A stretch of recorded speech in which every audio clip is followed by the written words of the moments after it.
अस्सलाम वालेकुम नाज़रीन, प्रोग्राम अॼु जी ॻाल्हि में मां आहियां मुंहिंजी मेज़बान सबीन मेमण। नाज़रीन, सॼो मुल्क बदअमनी जी लपेट में आहे। कराची में दहशतगर्दनि ख़िलाफ़ हलंदड़ टारगेटेड ऑपरेशन दौरान अंचोली में धमाका बि थिया त हैदराबाद ऐं कराची में दहशतगर्दनि कार्रवाइयुनि दौरान पुलिस एहलकारनि खे शहीद बि कयो। अहिड़ी तरह सॼी सिंध में पिणु नज़र फेराइजे त धाड़ेलनि जो राज आहे। हिन वक़्तु बि केतिरा ई माण्हू धाड़ेलनि जे चंबे में क़ैद आहिनि। अॼोके प्रोग्राम में सिंध जी मजमूई अमन अमान जी सूरत-हाल ते ॻाल्हाईंदासीं, जंहिंसां स्टूडियो में महिमान आहिनि ग़ज़ाल असियाल, पीपल्स पार्टी जो MP आहिनि। वॾी महिरबानी अवां प्रोग्राम में आया। असांजा ॿिया महिमान आहिनि, राजा ख़लीक ज़मा अंसारी साहब, नवाज़ लीग अॻवान आहिनि। वॾी महिरबानी अवां जो प्रोग्राम में आया।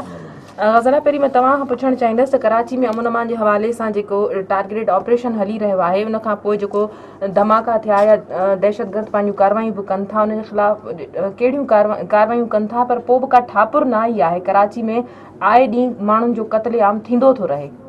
बिल्कुलु सभिनि इहा तव्हां ॻाल्हि चई आहे त थिए थो बिल्कुलु। ऐं मां सम्झां थी सिंध हुकूमत ऐं असांजी गॾु जेका फेडरल हाणे नवाज़ शरीफ़ साहब बि आया हुया ऐं उन्हनि बि सॼी रिपोर्ट मालूम कई ऐं असांजो कोर्टनि में बि केस बदअमनी केस हली रहिया आहिनि। अॼु बि हुननि जी हेयरिंग हुई त कंट्रोल त असांजो फेडरल हुकूमत बि ऐं सिंध हुकूमत बि ॿई गॾिजी अमन अमान जे ऐं नवाज़ शरीफ़ साहब इहो चई वियो त जेसि ताणी हिकिड़ो बि मुजरिम हिते हूंदो कराची में असांजो ऑपरेशन हलंदो।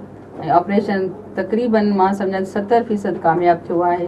तमामु घणो गंद हुयो कराची में ऐं ओवरऑल जेका सूरत हाल आहे असांजे पाकिस्तान जी त तमामु सूरत हाल ॾिसो, होॾे पिशावर जी सूरत हाल आहे, कोयटा जी ऐं रावलपिंडी में बि तमामु वॾो जेके थियो सानियो। त उहे जेका यको कंटिन्यू दहशतगर्द जेके आहिनि असांजे पाकिस्तान में या कराची में इलाही वधी विया आहिनि ऐं दहशतगर्दी खे 70% कंट्रोल थियो आहे कराची में। जेको डेथ जो राइज़ हुयो कॾहिं 12 कॾहिं 14 15 त काफ़ी घटि थियो आहे। ऐं ॿई हुकूमत फेडरल ऐं सिंध हुकूमत इनिशिएटिव वरिता आहिनि, पंहिंजा कमु करे रहिया आहिनि। ऐं पुलिस ऐं रेंजर्स ते बि ॾिसो उन्हनि जा केॾा रेंजर्स जा या पुलिस वारनि ते बि हमला थियनि था। छो जो जेको कमु कंदो दहशतगर्द खे पकड़ंदा त ज़ाहिर हुननि ते बि कार्रवाई थींदी। हली रही आहे असांजे सिंध हुकूमत जी। ख़लीक साहब, तव्हां कराची में अमन अमान जे हवाले सां जेको टारगेटेड ऑपरेशन हली रहियो आहे, तव्हां उन मां मुतमइन आहियो? जेकॾहिं कराची खां अलावा सिंध जे ॿियनि शहरनि ते नज़र फेराइबी त उते बि धाड़ेलनि जो राज आहे। मां इहो अर्ज़ु कयां त ऑपरेशन जेका कराची में स्टार्ट थी वफ़ाक़ी हुकूमत जी मुदाख़लत ऐं सिंध गवर्नमेंट जी मामनत सां, उन ऑपरेशन रिज़ल्ट त ॾियणु शुरू कया आहिनि। आम माण्हू अॼु इहो ज़रूरु चवे थो त यार कराची में पहिरियों जे बनिस्बत हालात कुझु बहितर थिया आहिनि, पर 100% रिज़ल्ट्स अञा न आया आहिनि। उहे इन करे न आया आहिनि त हीउ ऑपरेशन जेको आहे इहो 3 मरहलनि में शुरू कयो वियो हुयो। पहिरें फेज़ जेको हुयो उहो थोरो एतिरो सख़्तु न हुयो। ॿियो फेज़ जंहिंमें हाणे ऑपरेशन वञी रहियो आहे, ॿिए फेज़ में, इहो फेज़ थोरो पहिरें फेज़ खां वधीक सख़्तु हूंदो ऐं जेको टियों फेज़ हूंदो उहो फ़ैसिलाकुन फेज़ हूंदो। त इहे इनखे अहिड़े तरीक़े सां जेके लॉ एनफोर्समेंट एजेंसीज़ आहिनि उहे इन तरीक़े सां 3 फेज़िस में इनखे खयूं आहे ऑपरेशन खे। मां सम्झां थो त मियां नवाज़ शरीफ़ साहिबु कराची ईअं सिर्फ़ु ईअं न थियो त पहिरियों दफ़ो आयो ऐं हिकिड़ी ब्रीफिंग ॾेई करे ऐं ऑपरेशन स्टार्ट करे हलियो वियो, ईअं न आहे। हू वक़्फ़े वक़्फ़े सां अचे पियो ऐं वक़्फ़े सां वज़ीर आला सिंध सां ऐं गवर्नर सिंध सां वेही करे DG रेंजर्स IG साहब खां ऐं ॿियनि इदारनि खां रिपोर्टूं वठे पियो। ऐं असां बीइंग अ फेडरल गवर्नमेंट मुकमल नज़र रखी वेठा आहियूं। असां इन ॻाल्हि जो बि ख़्यालु रखियो आहे त हीउ ऑपरेशन सियासी रंग इख़्तियार न करे वञे। तव्हां ॾिठो त विच में मुतहिदा क़ौमी मूवमेंट पारां जॾहिं इन ॻाल्हि जो इल्ज़ाम लॻो त हीउ को सियासी रुख इख़्तियार करे पई ऑपरेशन, या हुननि इहो महसूसु पिए कयो त हीउ ऑपरेशन सिर्फ़ु उन्हनि जे ख़िलाफ़ु आहे, त ॾिठो त उनजो एतिरो रैपिडली एक्शन वरितो वियो वफ़ाक़ी हुकूमत जे तरफ़ां ऐं सिंध हुकूमत जे तरफ़ां त सडनली यकदमि उन खां पोइ मामलात तब्दील थिया ऐं जेके मुतहिदा क़ौमी मूवमेंट जूं रिज़र्वेशन हुयूं उहे ख़तमु थियूं ऐं ऑपरेशन पंहिंजे स्पीड में हलंदो रहियो। चवण जो मक़सदु इहो आहे त असांखे हाणे इन सॼी शइ ते फोकस करिणो पवंदो त सिर्फ़ु कराची कोन्हे, अंदरूनी सिंध बि आहे। अंदरूनी सिंध जो अपर जेको हिसो आहे उहो तमामु घणो ख़तरनाक आहे, जिते क़बाइली जहिड़ा आहिनि, जिते 2 क़ौमूं जेकॾहिं पाण में विढ़नि थियूं त उहे जेको रस्ता आहिनि उहे राति जो सिजल थिए खां पोइ बंदि थी था वञनि, जिते ऑफिसर्स जेके आहिनि उहे एतिरा एफिशिएंट कोन्हनि जेतिरा कराची में आहिनि। छा सिंध जो माण्हू इंसान न आहे या सिर्फ़ु कराची जो माण्हू इंसान आहे? छा अंदरूनी सिंध में जेको, मां अंदरूनी सिंध न चवंदुसि बल्कि मां चवंदुसि त जेको असांजे ॿियनि ज़िलनि में जेके, कराची बि हिकु सिंध जो हिसो आहे ऐं ॿियनि ज़िलनि में जेके असांजा माण्हू रहनि था, छा उहे कराची जे माण्हुनि खां घटि आहिनि? ईअं न आहे। उन्हनि जो बि हक़ आहे कि उन्हनि खे बराबरि ट्रीट कयो वञे, उन्हनि खे बराबरि तवजा ॾिनी वञे त मां गुज़ारिश कंदुसि सिंध गवर्नमेंट खे ऐं मां पंहिंजी मर्कज़ी हुकूमत खे बि इहो चवंदुसि असांजी मुलाक़ात थींदी जीअं ई पंहिंजो प्राइम मिनिस्टर साहिब सां या चौधरी निसार साहिब सां उन्हनि खे चवंदासीं त सिंध जे अंदरि हालतूं को कराची खां घटि ख़राबु कोन्हनि, इन करे उन तरफ़ बि तव्हांखे तवजह ॾियणी आहे, तव्हांखे सभिनी मामलनि खे ॾिसणो आहे। अच्छा ग़ज़ल, वज़ीर आज़म जेको कराची में आयो अमन अमान जे हवाले सां आला सतही इजलास में जेका ब्रीफिंग ॾिनी वई 41 जाली कैदियुनि जे हवाले सां त बायोमेट्रिक सिस्टम में उन्हनि जा नाला नथा अचनि, छा सिंध सरकार जी नॉलेज में अॻु में इहा ॻाल्हि न हुई? हूंदनि छो न, सिंध सरकार खे ईअं कोन्हे, अखियूं बंदि करे कोन वेठी आहे सिंध सरकार। जीअं अदा चयो त सिंध में वाकई सिंध में अमन अमान जी सूरत हाल वाकई ख़राबु आहे, पर सिंध हुकूमत ऐं सुठा ऑफिसर्स जेके SPs आहिनि उहे उते आहिनि ऐं उते लॻाया विया आहिनि। ऐं असां बि इहो ई चाहींदासीं त सिंध में बि अगरि दहशतगर्द ऐं धाड़ेल आहिनि त उन्हनि ते बि कराची वांगुरु ऑपरेशन कयो वञे ऐं सिंध जे अवाम जे लाइ इहो ई बहितरु थींदो। त उन्हनि जे बाक़ी इहो 41 जेके तव्हां चओ था त इहे कैदी आहिनि, उहो मां बि हिन ते TV ते बि और ख़बरनि में बि ॾिठो त सिंध हुकूमत खे बिल्कुलु ख़बर हूंदी ऐं अहिड़ी ॻाल्हि कान्हे। ख़बर हुई त उन्हनि ख़िलाफ़ का कार्रवाई न कई वई, का जांच न कई वई हूंदनि दी, बिल्कुलु जॾहिं ख़बर आहे ॼाण आहे त ज़रूरु कार्रवाई कई हूंदनि, इहे चुप करे कोन वेठा हूंदा। बाक़ी सूरत हाल पूरे पाकिस्तान जी, अदा जीअं चए थो त सिंध जी सूरत हाल पूरे पाकिस्तान जी सूरत हाल ख़राबु आहे। जीअं रावलपिंडी जो ॾिसो अचानक एॾो हमला थिया वञी ऐं केॾी सिक्योरिटी हूंदी आहे उते, तमामु घणी सिक्योरिटी ऐं पुलिस त हर जाइ ते कुंड कुंड ते पुलिस बीठी हूंदी आहे। उते इस्लामाबाद जहिड़े शहर में, रावलपिंडी जहिड़े शहर में माण्हू अची हथियार खणी अची शॉप्स ते घिरी विया, माण्हुनि खे मारियनि। त सूरत हाल त पूरे पाकिस्तान जी ख़राबु आहे, सिंध जी सूरत हाल न पूरे पाकिस्तान जी ख़राबु आहे। ओवरऑल तव्हां ॾिसो पूरे जेका असांजी भरिसां पसगर्दाए में पाकिस्तान जे पसगर्द जेके बि मुल्क आहिनि, अफ़गानिस्तान जो जेको आयो आहे उनजो बि असरु तालिबान आहिनि, दहशतगर्द आहिनि, असरु आयो आहे पाकिस्तान। धाड़ेल कार्रवाइयूं कनि था उहो त सिधो ज़िलनि जो निज मामिलो आहे न, इहो त को ॿाहिरां दहशतगर्द कोन था अचनि, उते त को ॿी का अहिड़ी तंज़ीम कोन्हे को, इन्हनि खे त कंट्रोल करे थो सघे न। बिल्कुलु कयो बि आहे कंट्रोल, काफ़ी कंट्रोल कयो आहे। ऑपरेशन थिया आहिनि, ऑपरेशन थिया आहिनि, धाड़ेल पकड़िया आहिनि, धाड़ेल मारिया विया आहिनि, पुलिस वीचारा उते विया आहिनि ऑपरेशन करे, पुलिस जा कई ऑफिसर्स मारिया विया आहिनि। त चुप करे कोई कोन वेठो हूंदो त अहिड़ी सूरत हाल ऐं त पहिरियां त इलाही ख़राबु सूरत हाल हुई। हाणे रोड रस्ता जेके असांजा शाहरा आहिनि, अथो माण्हू बसूं फुरियूं वेंदियूं हुयूं, त हाणे काफ़ी कंट्रोल थियो आहे। ख़ालिक साहब, हाणे केतिरो कंट्रोल थियो आहे सिंध जे ॿियनि ज़िलनि में? अगरि असां धाड़ेलनि जे कार्रवाई जे हवाले सां ॻाल्हि कंदासीं, हिन जो मां जवाबु तव्हां खां पोइ वठंदमि। जेका 41 जाली कैदियुनि जे हवाले सां ॻाल्हि कई वई त सिंध में जेको ऑपरेशन, कराची में जेको टारगेटेड ऑपरेशन हली रहियो आहे उनजी कप्तानी वॾे वज़ीर वटि आहे, त वॾे वज़ीर खे छो न ॿुधायो वियो? वज़ीर आज़म जी मौजूदगी में अहिड़ो इंकशाफ छो कयो वियो? मां सम्झां थो त वॾे वज़ीर साहिब खे काफ़ी सारनि मामलनि खां उन्हनि खे इल्मु न आहे, ऐं उहो त बहरहाल पीपल्स पार्टी जी क़यादत खे इन तरफ़ नज़र रखणु घुरिजे त आख़िरकार छा सबबु आहे, छा ब्यूरोक्रेसी जा ऐं गवर्नमेंट जा पाण में मामलात आहिनि, या आख़िरकार छो चीफ मिनिस्टर सिंध जेको आहे उहो एतिरो बाख़बर उन्हनि चवण त उन्हनि खे ख़बर हुई, उन्हनि खे नॉलेज हुई। मां कयां त जेका नॉलेज आहे त पोइ न थियणु घुरिजे, जे नॉलेज आहे ऐं पोइ बि इहा सूरत हाल आहे जाली कैदियुनि वारी, तव्हां सम्झंदो पोइ त इहा वधीक अफ़सोसनाक ख़बर आहे। चवण जो मक़सदु इहो आहे त इहो जवाज़ न आहे त जेकॾहिं पिंडी जा हालात ख़राबु आहिनि त कराची जा हालात ख़राबु हुजणु घुरिजनि, जेकॾहिं ॿियनि सूबनि में बदअमनी आहे या ॿियनि मुल्कनि में बदअमनी आहे त असां वटि बि थियणु घुरिजे। असांखे हिन वक़्तु सिंध जो माण्हू ॾिसी रहियो आहे, इन करे आउं फोकस कयां पियो सिंध जे हालतुनि ते त जेकॾहिं सिंध जो माण्हू बार बार पीपल्स पार्टी खे वोट ॾिए थो, सिंध जो माण्हू बार बार चए थो त असांजी क़यादत पीपल्स पार्टी आहे, छो जो पीपल्स पार्टी माण्हुनि खे रोटी कपिड़ा मकान रोज़गार ही सभु कुझु ॾिए पई। छा पीपल्स पार्टी खे इहो पाण तजियो करणु घुरिजे त छा पीपल्स पार्टी गुज़िरियल 5 साल ऐं ही हुकूमत सॼो टेन्योर असां कंटिन्यू कंदा अचूं, छा पीपल्स पार्टी सिंधी आवाम खे अमन अमान ॾेई सघी आहे? छा पीपल्स पार्टी सिंधी माण्हूअ खे मुआशी इस्तेहकाम ॾेई सघी आहे? छा सिंध जे अंदरि गुरबत जो केतिरे हद ताईं ख़ात्मो थियो आहे? सिंध जे अंदरि जेके करप्शन आहे उन करप्शन जो केतिरे हद ताईं ख़ात्मो थियो आहे? मां तव्हांखे यकीन सां चवां थो, असां बि हिन धरती जा वासी आहियूं, असांखे रोज़ कम पवनि था, माण्हुनि जा कम पवनि था, हुननि माण्हुनि खे मिलूं था, उथूं था, वेहूं था। को बि माण्हुनि जो जाइज़ कमु, नाजाइज़ त परे जी ॻाल्हि आहे, को बि माण्हूअ जो जाइज़ कमु बिना रिश्वत जे न पियो थिए। को अहिड़ो खातो कोन्हे जंहिंमें रिश्वत न वरिती वञे। मां ऐं ॾिसो हक़ीक़त पसंदि माण्हू थिए, मां चवां थो त जेके वफ़ाक़ी इदारा आहिनि जेका असांजी हुकूमत जे अंडर में आहिनि, बदकिस्मती इहा आहे त उन्हनि वफ़ाक़ी इदारनि में बि करप्शन जो अंसर अञा ताईं असां ख़तमु न करे सघिया आहियूं। पर असांजी कोशिशि जीअं असां नेक नियती सां मथी लेवल ते असां करप्शन जो ख़ात्मो कयो आहे ऐं उन जा असर हेठि लेवल ते अचणु शुरू थी विया आहिनि। अहिड़े तरीक़े सां पीपल्स पार्टी जी जेका कैबिनेट आहे, वज़ीर आला साहब ऐं वज़ीर आला साहब जा वज़ीर, जॾहिं उहे करप्शन खे बिल्कुलु टॉलरेंस न ॾेखारींदा करप्शन जे मामले ते ऐं 0% टॉलरेंस उन्हनि जी हूंदी त ऑटोमेटिकली सिंध हुकूमत जा खाता बि सही थी वेंदा। असां वटि हालत इहा आहे त उस्ताद जेको टीचर आहे, जेको तालीम, जंहिंखे जेको सिंध जे माण्हूअ खे, सिंध जे ॿारनि खे तालीम पियो ॾे, उहो बि घोस्ट स्कूलनि ते भर्ती थियल आहे। उहो बि पंहिंजी पघार खे अधु पघार ऑफिसर खे, अधु पघार पाण, यानी करप्शन, उस्ताद बि करप्शन पियो करे। जंहिं क़ौम जो उस्ताद करप्ट थी वञे, आउं सम्झां थो त पोइ उन क़ौम खे वरी केरु सुधारींदो। इन करे इहा असांजे मथां ज़िम्मेदारी आहे, ख़ासि तौर ते उन्हनि जे मथां जेके हिन क़ौम जा नुमाइंदा आहिनि ऐं दावा कनि था त असां हिन क़ौम जा नुमाइंदा आहियूं, असांखे असांजो वोट बैंक आहे, असांजो बेस आहे सिंध।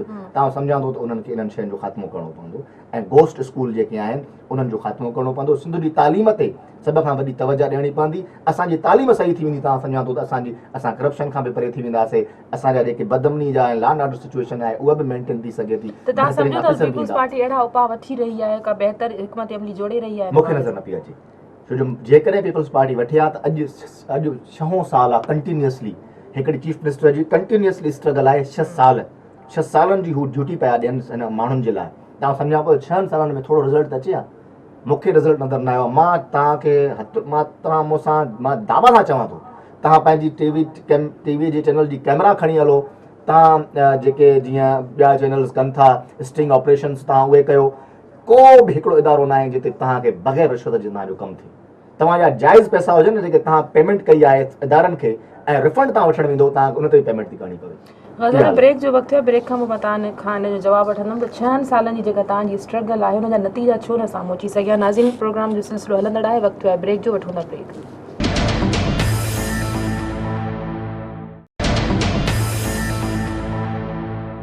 वेलकम बैक नाज़रीन जी। जेका ख़लीक साहब ॻाल्हि कई त गुज़िरियल 6 सालनि खां जेकॾहिं तव्हां इन्हनि शयुनि जे ख़िलाफ़ु जेका उन्हनि निशानदेही कई आहे, एॾी करप्शन आहे मुख़्तलिफ़ इदारनि में, जेकॾहिं थोरो तव्हां स्ट्रगल कयो आहे, इन्हनि शयुनि खे ख़तमु करण जी कोशिशि कयो आहे, त कुझु बहितरी अॼु नज़र अची रही। ख़लीक साहब जेको चयो, मां नथी मञा उनखे, छो जो असांखे बहितर कमु कया हुया त असांखे वरी वोट मिलिया आहिनि ऐं बहितर कमु न कयूं हा त असांखे अवाम न चूंडे हा। तो करप्शन जे कंट्रोल आहे। हिन दफ़े अॻु में बि ऑफिसर जी ख़बर न आहे उहे छा वेही कंदा आहिनि, बाक़ी करप्शन घटि थी आहे। ऐं करप्शन मां सम्झां थी त मुशर्रफ जे दौर खां वठी, स्कैंडल बि त तव्हांजे दौर में साम्हूं आया मुशर्रफ जे दौर खां वठी इहे करप्शन जेका हली हुई, मां सम्झां थी उन खां बि अॻु में करप्शन जो सिलसिलो 10-20 सालनि खां जेको हलंदो आयो आहे। त ऑफिसरनि जे मुंहं में जेसि ताईं कोई न पियो विझे तेसि ताईं, हाणे इनशाला स्टैंड वरिता आहिनि। एजुकेशन जा स्कूल बि हाणे असांजो मिनिस्टर साहिबु निसार खोड़े साहिबु इनिशिएटिव वरिता आहिनि, कमु शुरू थी वियो आहे। ऐं असां मां पाण वई आहियां ऐं असांजो जेके लेडीज़ MPs आहिनि, असांजा जेके जेंट्स MPs आहिनि, सभई वञी स्कूलनि ॾे विया आहिनि। जेके बंदि स्कूल आहिनि उहे खुलाया आहिनि। काई हुते एजुकेशन में काई हाणे करप्शन कान्हे का, कंहिं बि इदारे में करप्शन कान्हे का। ऐं स्टैंड वरितो आहे असांजे वज़ीर आला सिंध साहिबु, जिते सभु चिड़ियल आहिनि त कैप्टन छो थियो आहे, जो ज़ाहिर वज़ीर आला आहे सिंध जो ऐं कैप्टन लीड बि उहो थो करे, त उनखे हर ॻाल्हि जी ख़बर आहे। ऐं इनशाला असां सभु तरह अदा वारा बि गॾु आहिनि। पाकिस्तान ऐं सिंध सभिनी जो आहे। जेके मसइला आहिनि तव्हां बि हाईलाइट था कयो, मुखालफ़त बाए मुखालफ़त न हुजनि, मुखालफ़त बाए इस्लाह हुजे। ऐं नारो जेको शहीद ज़ुल्फ़िकार अली भुट्टो ॾिनो हो ऐं मोहतरमा बेनज़ीर भुट्टो उनखे खणी हलिया आहियूं, ख़िदमत कई आहे अवाम जी। तव्हां भली तव्हां कैमरा खणी वञी ॾिसो, जेके कमु थियल आहिनि उन्हनि खे महिरबानी करे हाईलाइट कयो। बाक़ी इहो न आहे त जेके 10-20 सालनि खां उन में पाण बि हुया, नवाज़ लीग बि हुई, उन में मुशर्रफ बि हुयो, उन में कोई ॿिए ॾोह कोन्हे, सभु ॾोहदार आहियूं। पाकिस्तान जो जेको स्ट्रक्चर आहे, जेको सिंध जो स्ट्रक्चर आहे, उहो सिर्फ़ु पीपुल्स पार्टी ते सभु इल्ज़ामात लॻाए था वञो त असांजी तबाही आंदी आहे। असां ठाहियो आहे, जेके तबाह थियल इदारा आहिनि छॾे विया हुया उन्हनि खे ठाहियो आहे ऐं अवाम जी ख़िदमत कई आहे। अवाम खे ॾिनो आहे, अवाम खे रोज़गार ॾिनो आहे, अवाम खे नौकरियूं ॾिनियूं आहिनि, अवाम खे असां इलाही कुझु ॾिनो आहे, तरक़ियाती कमु ॾिना आहिनि, कॉलेजिस ॾिना आहिनि, स्कूल खुलाया आहिनि। बाक़ी इहो चवणु त जल्दी में जेके बिगड़ियल आहिनि 20-25 सालनि उन में जदोजहद पाण बि कयूं आहिनि। आमरे जे ख़िलाफ़ु असां बि निकिरी आयासीं, आमरे जे ख़िलाफ़ु वेढ़ कईसीं, करप्शन जे ख़िलाफ़ु वेढ़ कईसीं। बाक़ी अदा वारा जेके चवनि था मां सम्झां थी ईअं इल्ज़ाम लॻाइण त मां बि इल्ज़ाम लॻाए सघां थी नवाज़ लीग ते छा छा कयो।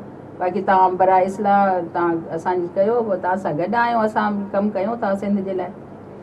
अच्छा, सुप्रीम कोर्ट में कराची अमन अमान जे हवाले सां जेकी ॿुधणियूं थियूं आहिनि, उते कराची में कुझु मख़सूस जायुनि जी निशानदेही थी आहे त उते हथियारनि जी स्मगलिंग थिए थी, मनशा जा गोदाम आहिनि, उते कार्रवाई न थियण जा कहिड़ा सबब आहिनि?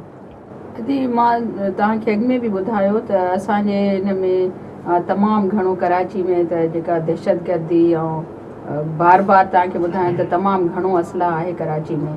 ऐं शहीद बेनज़ीर भुट्टो साहिबा जे दौर में बि हिकिड़ो वॾो ऑपरेशन थियो, वरी नवाज़ शरीफ़ साहिब जे दौर में बि ऑपरेशन थियो हुयो, त तमामु घणो असला निकितो हुयो कराची मां।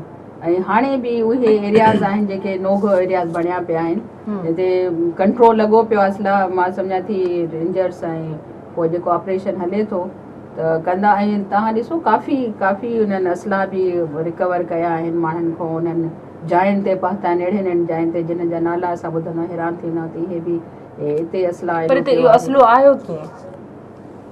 असलो आयो कीअं त ज़ाहिर दहशतगर्दी जेके दहशतगर्द पिया कनि उहे खणी आया न। दहशतगर्दनि वटि त केॾी महिल बि कुझु अची सघे थो। भला मां तव्हांखे इस्लामाबाद और रावलपिंडी जी ॻाल्हि ॿुधाए त उते एॾी सिक्योरिटी आहे, तमामु घणी सिक्योरिटी आहे, जो असांजो कैपिटल आहे, त उते एॾी सिक्योरिटी आहे, उते असला थो अची सघे त हिते त चारो तरफ़ खुलिया पिया आहिनि। ऐं दहशतगर्दी ऐं अफ़गान वार खां पोइ जेको असां वटि असलाह आयो आहे न पाकिस्तान में, त उहो हुन जे लाइ टाइम लॻंदो ऐं ऑपरेशन शुरू थी वियो आहे। ऐं सुठी ॻाल्हि आहे त ऑपरेशन सां इहो तमामु जेको गंद पोयां गंद आहिनि उहो असांजी गिची में पिया आहिनि, उन साफ़ु करिणो आहे असांखे, इंशाल्लाह करे कंदासीं। खलील साहब, इहो ई सवाल मां तव्हां खां कंदमि, जेकॾहिं इस्लामाबाद में असलो अची थो सघे त पोइ सिंध में छो नथो अची सघे? ऐं जेका सुप्रीम कोर्ट में जिन मख़सूस जायुनि जी कराची में निशानदेही थी आहे त उते कार्रवाई न थियण जा तव्हांखे कहिड़ा सबब नज़र था अचनि? सिंध हुकूमत उते ऑपरेशन छो न कयो आहे, उते कार्रवाई खां लाचारी छो ॾेखारी वई आहे? हिकिड़ो तव्हांखे अर्ज़ु करे वञा त इस्लामाबाद वारो जेको वाक़ियो आहे उहो बम ब्लास्ट न आहे। इस्लामाबाद वारो वाक़ियो, पिंडी वारो जेको वाक़ियो आहे उहो मुकमल तौर ते पिंडी वारे उन एरिया में रहंदड़ माण्हुनि जे विच में हिकु झगड़ो थियो, जंहिं झगड़े खे गवर्नमेंट ऑफ पंजाब ऐं पाकिस्तान जी मीडिया तमामु सेंसिटिव अंदाज़ में खयों ऐं उनखे एॾो ज़बरदस्त तरीक़े सां डील कयो त इहा बाहि जेका आहे, जेका फैलणी हुई सॼे पाकिस्तान जे अंदरि ऐं लपेट में अचिणो हुयो ऐं सियासुनी फसादात हिकिड़ी थियणा हुया, उहे न थिया। जंहिं उलमाए दीन खे बि आउं क्रेडिट ॾींदुसि त उन्हनि बि सुठी समझदारी सां कमु वरितो। पर इहो मामिलो जेको आहे इहो ॿाहिरां इंसर्जेंसी न थी आहे, ॿाहिरां को माण्हू अची अटैक कोन थियो आहे, उन जे पंहिंजे अंदरि जेके माण्हू रहायशी आहिनि ऐं जेको उनजा लाइसेंस्ड वेपन आहिनि उहे खणी करे निकिरी आया ऐं मज़हब हिकिड़ो उते क्लैश थियो। चवण जो मक़सदु इहो आहे त उनखे डील कीअं कयो वियो, फ़र्क़ु तव्हां ॾिसो।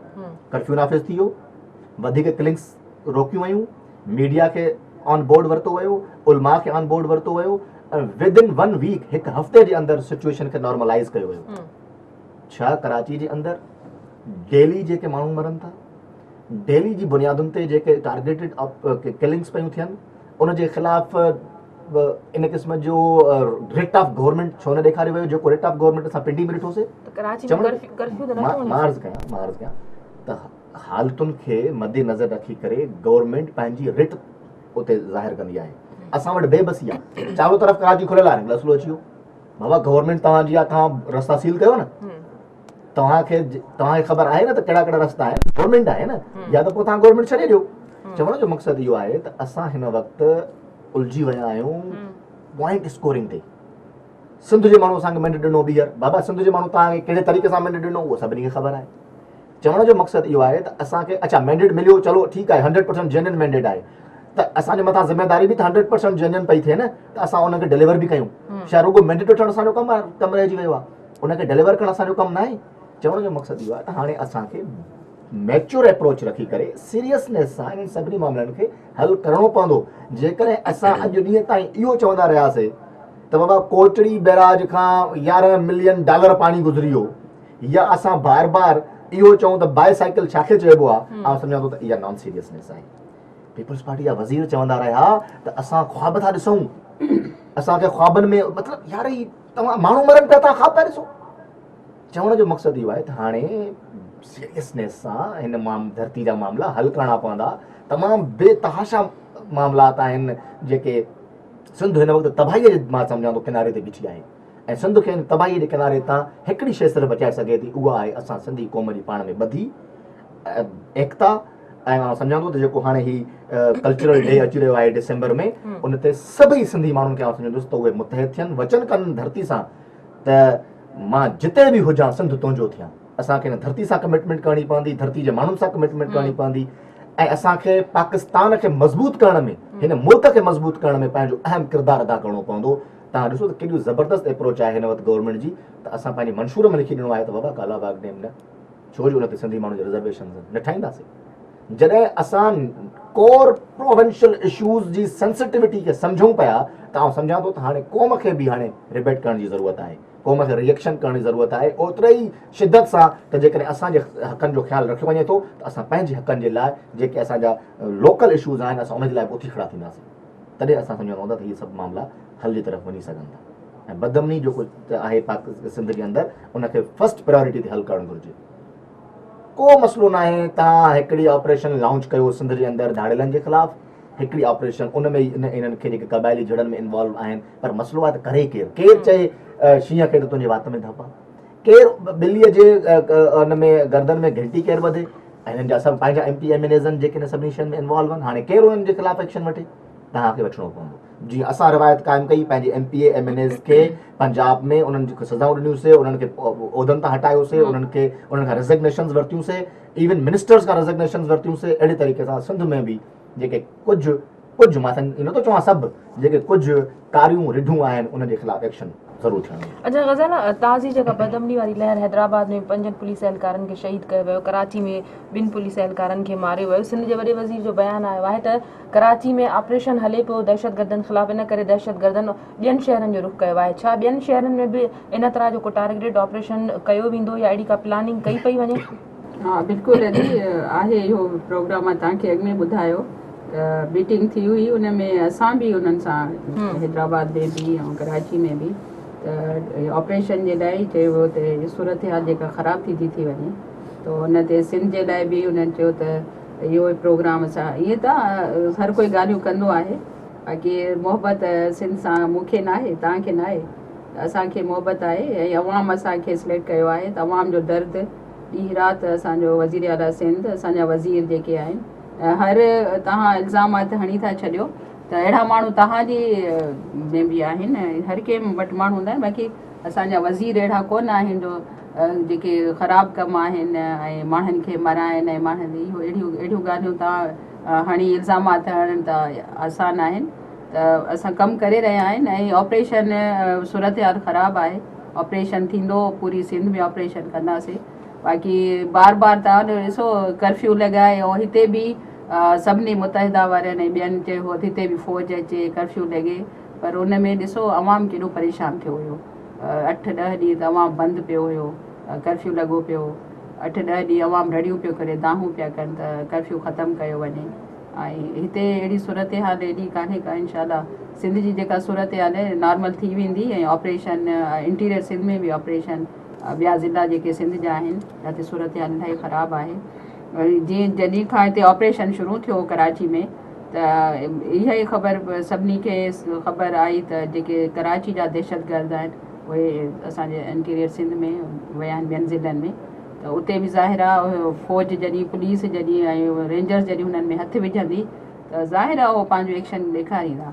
खलील साहब, जेकॾहिं सिंध हुकूमत तरफ़ां कराची खां अलावा सिंध जे ॿियनि ज़िलनि में बि ऑपरेशन शुरू कयो वियो, जीअं दहशतगर्दनि जूं कार्रवाई थियणु शुरू थियूं आहिनि उते ॿियनि शहरनि में, त छा वफ़ाक़ी हुकूमत मदद कंदी या अहिड़ी का प्लानिंग? अगरि वफ़ाक़ी हुकूमत न सिर्फ़ु ऑपरेशन जे लिहाज़ खां असां पहिरियों ॾींहुं कमिटमेंट कईसीं त सिंध जे माण्हुनि जेकॾहिं मैंडेट ॾिनो आहे MQM ऐं पीपल्स पार्टी खे, हिननि जो हक़ आहे त हुकूमत ठाहिनि ऐं असां मुकमल तौर ते वफ़ाक़ जे तरफ़ां उन्हनि खे मदद फराहम कंदासीं। ऐं जेकॾहिं सिंध में ऑपरेशन शुरू पियो थिए त बिल्कुलु ईअं जीअं असां कराची जी ऑपरेशन खे मॉनिटर पिया कयूं ऐं उनमें सहकार कयूं पिया ऐं उनमें सीरियसनेस जो मुज़ाहिरो कयूं पिया, बिल्कुलु ईअं सिंध जे 2 ज़िलनि जे बि जेको थींदो त असां कंदासीं। पर हिते मां हिकिड़ी ॻाल्हि करणु चाहींदुसि, ॾिसो हिकु ऐनक हूंदी आहे जेका इक़्तिदार में अची करे पोइ शायदि लॻी थी वञे तव्हांखे हर शइ सही पई नज़र अचे, करप्शन बि कोन्हे, हर शइ ठीकु आहे, उहा ऐनक अलाए किथे आहे मूंखे ख़बर न आहे, उहो चश्मो किथे आहे। मां अर्ज़ु कयुमि पंहिंजे पहिरें ई जॾहिं तव्हां मूंखां सुवालु पुछो त मां चयुमि त मां हक़ीक़त पसंदीअ मां कमु वठंदे चवां थो त असांजे वफ़ाक़ी इदारनि में बि वापडा आहे, पोर्ट एंड शिपिंग आहे, असांजो रेलवे आहे, मां चयुमि त इहे जेके वफ़ाक़ी इदारा सिंध जे अंदरि बि त आहिनि न, इन्हनि जूं सभु आहिनि हर शइ, उन में बि करप्शन आहे, पर फ़र्क़ु इहो आहे त असां पंहिंजे कारकुन खे एम्पावर कयो आहे।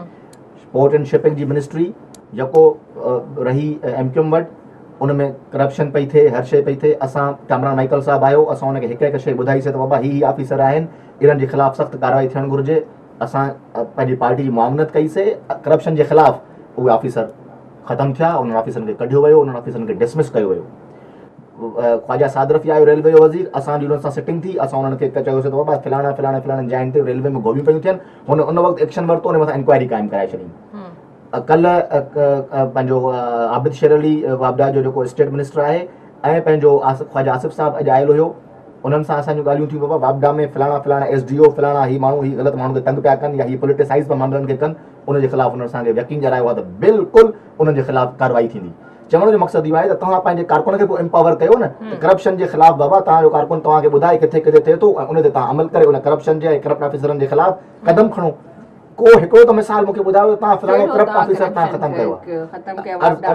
मां अर्ज़ु कयां, अलाह अकबर, मां अर्ज़ु कयां तव्हां मूंखे जेकॾहिं इहा ख़बर हुजे त मां सॼी डिटेल खणी अचां, मां सॼी डिटेल खणी ईंदुमि, हिकिड़ो प्रोग्राम तव्हां रखो, मां तव्हांखे डिटेल प्रोवाइड कंदुमि त असां ऐं सिर्फ़ु ईअं न त नंढी लेवल जा, असां वॾी लेवल जा ऑफिसर बि लाथा। बाबा मूंखे तव्हां उहो ॿुधायो आहे त मां लाना खणी अचां। हाणे मां इन माइक्रो लेवल ते त हाणे कमु कोन पियो कयां न, मसइलो इहो आहे। मां हिकिड़ो तव्हांखे अर्ज़ु करे वञा त असांखे पंहिंजे कारकुन खे एम्पावर करणो पवंदो अगेंस्ट करप्शन। ईअं न त पंहिंजे कारकुन खे हथ ॼाणी पवंदी, बाबा ठीकु आहे तूं बि नथा करे करप्शन में भाङे भाईवार थी वञ, ईअं न करणो पवंदो। हाणे इहो ई त मां चवां थो त मूंखे इहा ऐनक कॾहिं मिलंदी त मां बि ॾिसां उहा ऐनक पाए त हर शइ सही नथो अचे मूंखे। मां त पंहिंजी मां तो चवां त मां चवां थो त मां ऑफिसर जो नालो त ॿुधायो न। हाणे कहिड़ो असांजे ज़िले में लाथो अथव, तव्हांजे ज़िले में कराची में कहिड़ो ऑफिसर लाथो आहे? कोई कोन। खोड़ सारा DS तब्दील थिया आहिनि, खोड़ सारा DS तब्दील थिया आहिनि रेलवे में। सखर जो DS तव्हांजो ख़ालिद साहब नओं आयो आहे, उहो पहिरियों जेको ऑफिसर हुयो उहो तब्दील थियो आहे सिर्फ़ु इन्हनि शयुनि जे करे। मां अर्ज़ु कयां न ईअं न आहे, रिटायर थी वियो तॾहिं नथो हाणे ॿियो उन खां पोइ ॾिसो ॿुधो मुंहिंजी हिकिड़ी हाणे को तव्हां दरेशाही से टकरा कर सदाएं लौट आई है, मुझे दरबार ने इतना बताया है, हमारा बादशाह बस बोलता है सुन नहीं सकता। करप्शन खत्म कई तव्हां ॿुधो त सही न, मां तव्हांखे अर्ज़ु थो कयां त मां थो चवां त असां वटि कारियूं रिढूं जेके असांजे इदारनि में आहिनि, असां उनजे ख़िलाफ़ु जदोजहद पिया कयूं न। असां पंहिंजे वज़ीरनि खे ॿुधायूं पिया ऐं उन ते अमल दरामद थियणु शुरू थी वियो आहे। जीअं रेलवे जे वज़ीर साहब जॾहिं रेलवे जो खातो पाण वटि खयो, सभिनी ऑफिसरनि खे घुराए क़ुर मजीद ते हलफ़ वरिती त अॼु खां पोइ करप्शन न कंदो, ऐं जंहिं कई आहे हुनखे टंगींदुसि। चवण जो मक़सदु इहो आहे त असां हा ॿुधो ऐं हाणे बि जेके असां हुनखे हुन निशानदेही कयूं आहिनि उन ते हुन इंक्वायरी जारी आहे, उन ते हुन इंक्वायरी जारी आहे। असांजी इलाही महकमाती इंक्वायरियूं हलनि पियूं ऐं प्लस पोर्ट एंड शिपिंग जा केतिरा ई तव्हांखे ख़बर हूंदी, तव्हां मूंखे हाणे यादि कोन्हनि, पर पोर्ट एंड शिपिंग जा चङा भला ऑफिसर डिसमिस थिया आहिनि। तव्हां ब्रेक वठो त मां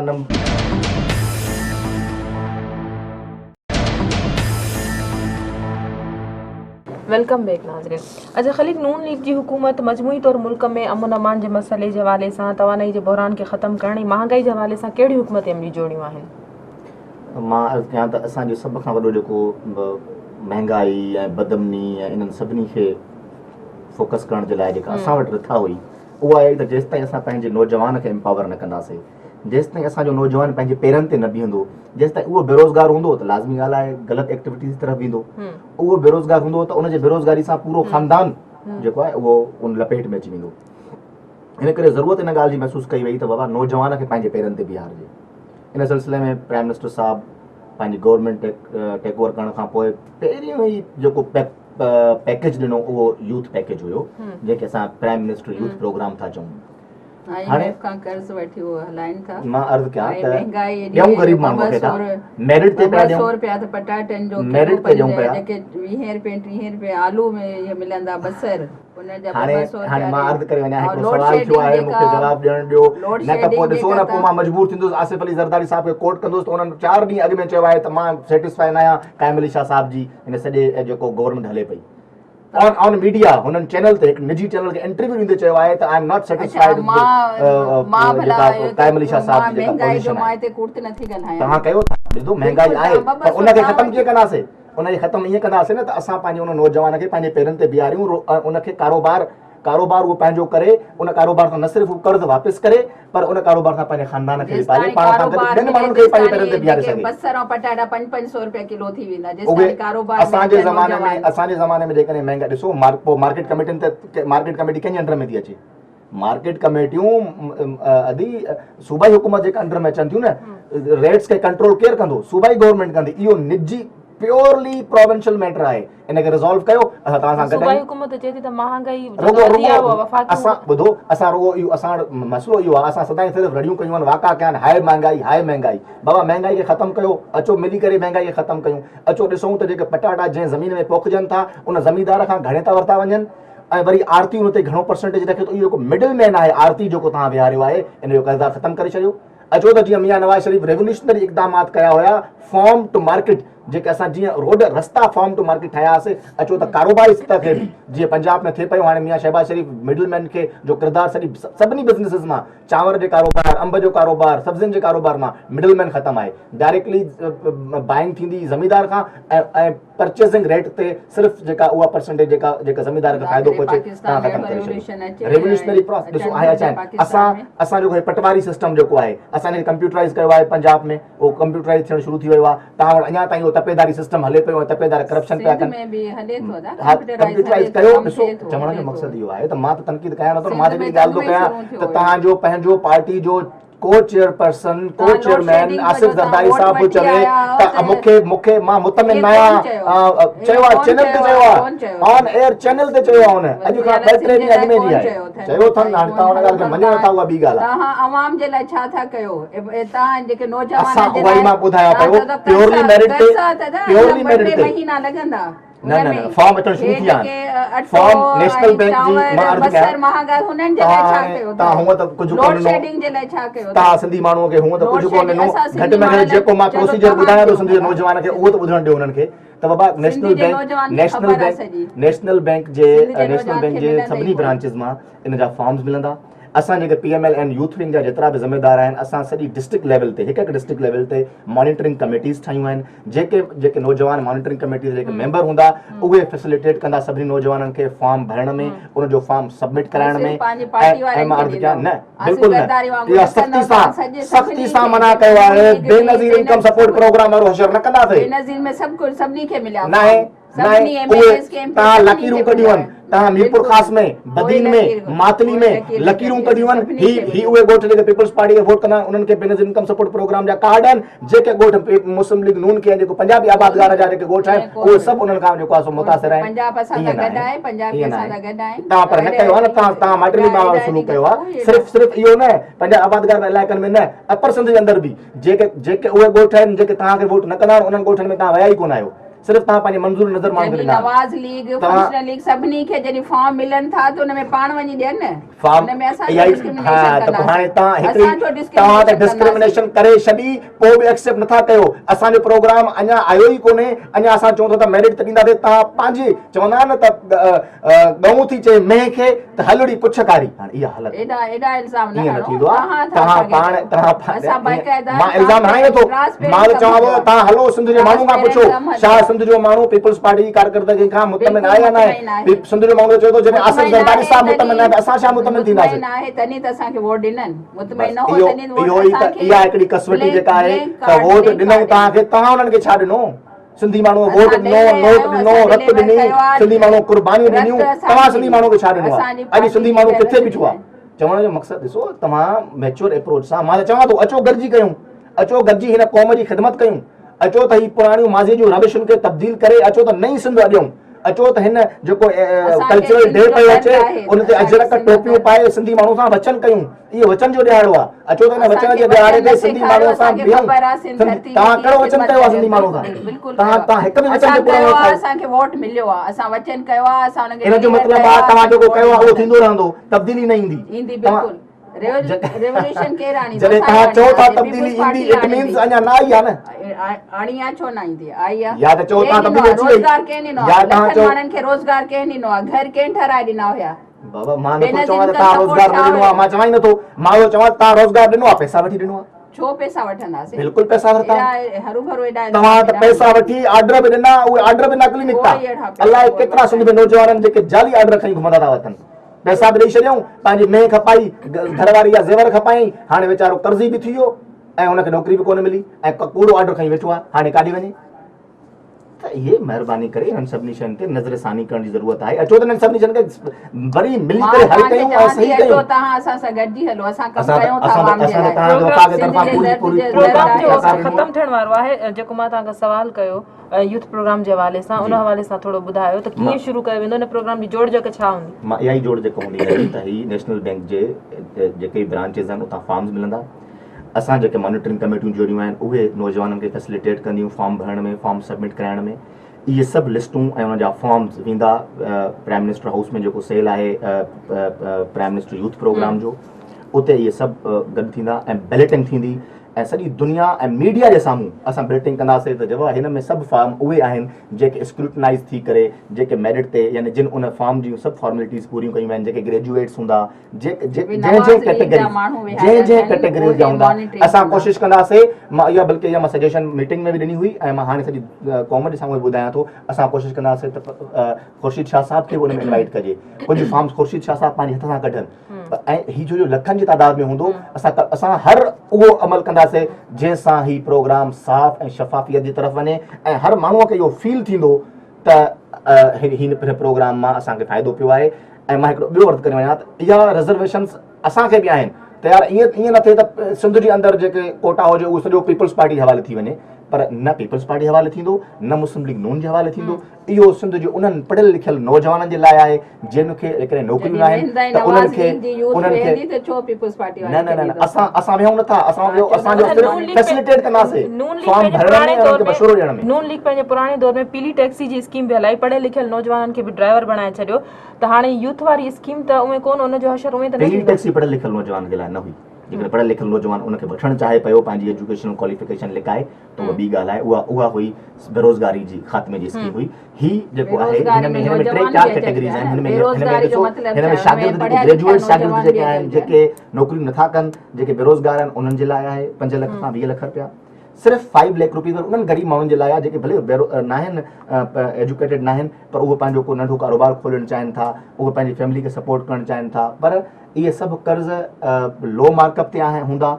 इन मां इन जो 40% जेको मार्कअप आहे उहो जेको कर्ज़ वठे थो उहो वापसि कंदो ऐं 8% जेको मार्कअप आहे उनजो, जेको बाक़ी 60% मार्कअप आहे उहो गवर्नमेंट पे कंदी ऑन बिहाफ ऑफ उन माण्हू जे जेको कर्ज़ वठे पियो। त हिकिड़ी असां कोशिशि कई आहे हिकिड़ो सॉफ्ट कॉर्नर, असां सॉफ्ट कॉर्नर ॾियूं। IMF खां तव्हां कर्ज़ कोन वरितो, असां वरितो आहे, तव्हां न वरितो हुयो। असां करप्शन कई आहे, तव्हां न कई हुई। असांजे ज़माने में बदमनी हुई, तव्हांजे ज़माने में कोन्हे। असांजे ज़माने में बेरोज़गारी हुई, तव्हांजे ज़माने में कोन्हे। मतिलबु पोइ इन्हनि शयुनि खे भला ईअं वठूं। हक़ीक़त ॾिसो, हक़ीक़त खां लिकनि था जे उन्हनि माण्हुनि खे छा चइजे उस्ताद बुखारी चयो हुयो। हक़ीक़त तो असांखे सामनो करणो पवंदो ऐं मां यकीन थो ॼाणायां being president PMLN youth wing Sindh त असांजो जेको यूथ प्रोग्राम आहे इहो मुकमल मेरिट ते प्रोग्राम हूंदो। इन में कंहिंसां नाजाइज़ी न थींदी, को करप्शन जो अंसर न हूंदो ऐं इन जे अंदरि सिंध जे अंदरि मां हिन वक़्तु सभिनी सिंधी पंहिंजे नौजवान खे ॿुधाइणु चाहियां थो, तव्हां खां को चवे त हीअ फार्म जा मूंखे 20 रुपया ॾियणा आहिनि या को फार्म मुफ़्त आहे, फार्म जा को पैसा न आहिनि, इवन सबमिशन ताईं को टको पैसो कंहिंखे न आहे ॾियणो। को बि तव्हां खां वठे थो या मुस्लिम लीग नून जो नालो इस्तेमालु करे थो, तव्हां असांखे शिकायत कयो, प्राइम मिनिस्टर हाउस जे नंबर ते शिकायत कयो, असां उन्हनि जे ख़िलाफ़ कार्रवाई कंदासीं। ऐं इन में मां वरी ॿीहर वरजायां थो त को बि माण्हू तव्हांखे चवे त मूंखे इन मां जीअं बेनज़ीर इनकम सपोर्ट प्रोग्राम हशर थियो त असांखे हितां 50,000 असांखे ॾिजो, 20,000 तव्हांखे वठी ॾींदासीं, 5 लख असांजो 20 लख तव्हांखे वठी था ॾियूं। अहिड़ी काई ॻाल्हि कोन्हे, अहिड़ी काई ॻाल्हि न थींदी। इन करे महिरबानी करे धोखेबाज़नि मां, मफ़ाद परस्तनि खां बचो ऐं ही मुकमल मेरिट ते प्रोग्राम आहे। सिंध जो नौजवान, पढ़ियल लिखियल नौजवान खे जेतिरो इन मां फ़ाइदो वठणु घुरिजे उहो वठनि। फॉर्म वठो, फॉर्म सबमिट करायो, इंशाअल्लाह बैलेटिंग जे ज़रिए तव्हांजा नाला निकिरंदा, तव्हां पंहिंजे पेरनि ते बीहंदो। वरी महिरबानी मां ॿिन्ही महिमाननि जी, मां प्रोग्राम में आया। नाज़रीन, अॼु जी ॻाल्हि प्रोग्राम जो वक़्तु हिते ख़तमु थो थिए। पंहिंजी मेज़बान सभिनी मेहमान खे ॾींदा इजाज़त। अल्लाह वाहिद।